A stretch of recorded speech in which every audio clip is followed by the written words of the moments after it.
This is the Reolink Trackmix battery-operated security camera with 2 lenses, and it comes with a solar panel so you can charge it with the sun. This thing is super heavy and really well made. Man, it really is heavy. Let's check it out.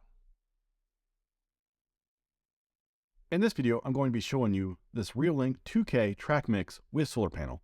If you're new here, I'm Reed with DIY Reed, and in all my security camera video reviews, I talk about some of the neat features, show you what's in the box, and show you the quality in the video during the daytime, nighttime, and what's a security camera without an alert. We show you that too. The Reolink Trackmix with the solar panel is $299. I'll leave a link in the description below so you can check out current pricing, and if you're interested to check it out. There are some features on this camera that have really caught my eye. A special feature of this camera is that it has 2 lenses and that it is wide angle and has a telephoto lens. Reolink added smart tracking through their AI software to track a person, pets, and vehicles. It does use both lenses to make it look like it's zooming in while it's transitioning between the lenses. As far as specs go, it does record in 2K with the resolution of 2560 by 1440 at 15 frames a second with a 1/3-inch CMOS sensor. It does have 450 lumen spotlight for color night vision and has a standard infrared night vision of up to 50 feet. It has 2-way audio, so you can have a conversation with someone near the camera. It is powered by a 10,400 milliamp rechargeable battery. The battery life does vary based on settings, usages, and temperature. With that being said, the solar panel helps keep the battery charged when there is sunlight. The nice thing about this being battery operated with a solar panel is that you can put it anywhere. You don't really have any limitations other than being able to mount it to what service you're going to put it on. It connects to 2.4 or 5 gigahertz Wi-Fi as well. It has a micro SD card slot that allows you to put up a 128 gig SD card for local storage. Let's go ahead and check out what you get in the box. In the box, you have the camera. It has 2 Wi-Fi antennas up here. You have the camera, 2 lenses. You have the spotlight here, daylight sensor, and PIR sensor. On the side here, you have the power button and reset switch. At the bottom of the camera, you have the SD card slot that goes up to 128 gigabytes. On the back, you have the speaker and then the mounting bracket up here with the USB-C power cord for charging on the wall or charging with the solar panel. You have about a 3-foot USB-C and USB-A cable for powering it up. You have a quick start guide, operational instruction guide, camera mount template, solar panel mount template, Reolink's 24-hour sticker, mounting screws and drywall anchors for the camera, more mounting screws and drywall anchors for the mount for the solar panel for charging, and the power cable for it, and last but not least, the mount for the solar panel. Here are some sample video footages of quality during the daytime, nighttime, color night vision, and how quickly it notifies my phone when there's motion detected. This is the quality of the video during the daytime. And the audio quality here. This is what it's going to look like.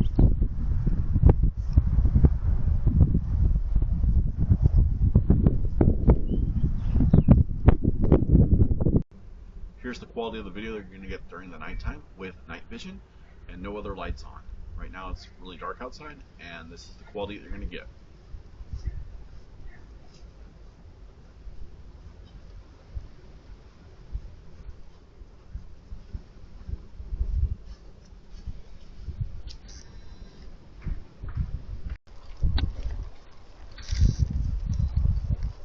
Here's the quality video at nighttime with the color night vision and the spotlight on. And this is what you're going to see during the nighttime with the spotlight.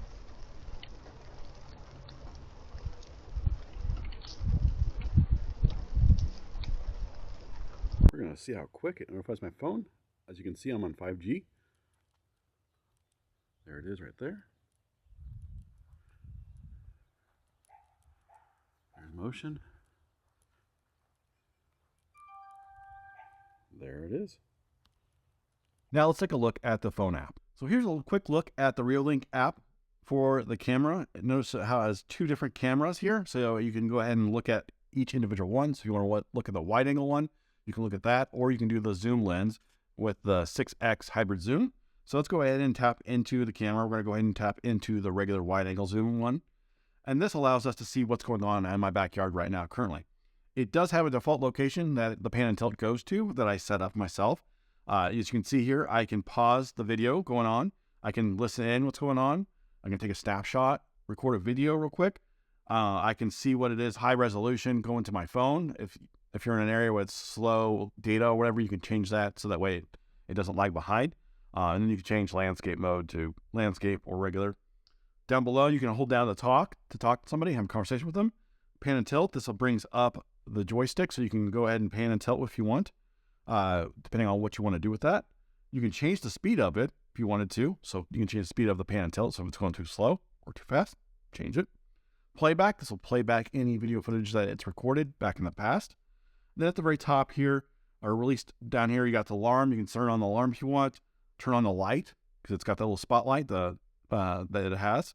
And then it also has this little area, so that way you can split out all the camera video footage right now. So right now it's going to go ahead and play both the zoom in and the regular wide angle if you want to. And you can just choose which camera you want to look at that point in time. So let's go ahead and go to the settings here. So as you can see, it tells me how much battery life is left, 93%. I haven't had it on the solar panel that much. Actually, it's really dark outside right now, and it's just kind of muggy, or not muggy, but rainy and overcast. Right now it tells me what wireless network it's on. It's mine. Display will show you different things. You can flip it, anti-flicker, quality, brightness, all that type of stuff. So you turn the brightness up a little bit if you want it. And you can mess with the shadows if you wanted to. And you can change the device volume, so if it's too loud or not loud enough. The PI or motion sensor, you can turn that on or off. Set the sensitivity level there. Detection alarm, you can set that up so that way you can have a detection zone for an alarm to go off.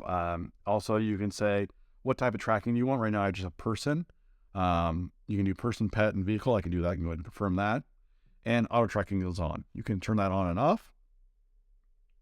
And then at the very bottom, time to stop tracking. It's object stops for 20 seconds. You can all adjust whatever you want on there. And you can set it up on a schedule. Camera recording is on. You can turn it off if you have something going on in the backyard you don't want recorded.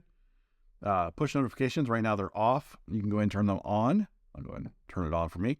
Email, you can elite email alerts if you wanted to. And the siren's off. I don't put the siren alert on my security cameras. It's just not something I want. If it was in a secluded area, maybe like if no one was supposed to be back there at all whatsoever, maybe I might turn that on. But I have neighbors, and that might be tripped if they're in their yard, or if they come over to get a ball that they threw in my yard. I don't want to do that.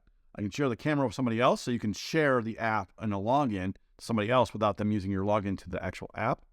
Time lapse, and then they have advanced, which kind of allows you to change your password, date and time. Infrared lights, you can do auto on that, so you can either set it up to be stay on or stay off or on, depending on if you want night vision, color night vision, or night vision to be on at all times. Status LED, you can turn that on or off. And then Spotlight has night mode. Oh, that's what we're just talking about, actually. You can say Spotlight stays off in night mode, or it's on in auto. So right now I have it set to auto. So if there's movement out there, it turns the Spotlight camera on. And that way you can get a better view of what's going on.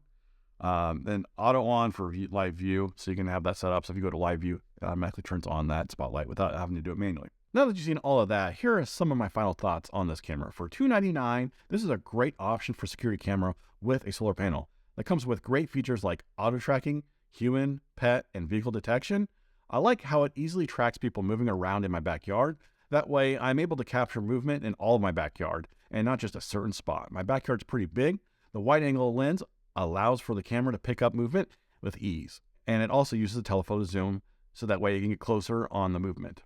Let's not forget the local storage. It's always nice to have a security camera. You don't have to pay for cloud storage. If you have any questions, please let me know in the comment section below. If this video helped you out in any way, please leave me a like. And if this is your first time to my channel, please consider subscribing, and I'll see you next time.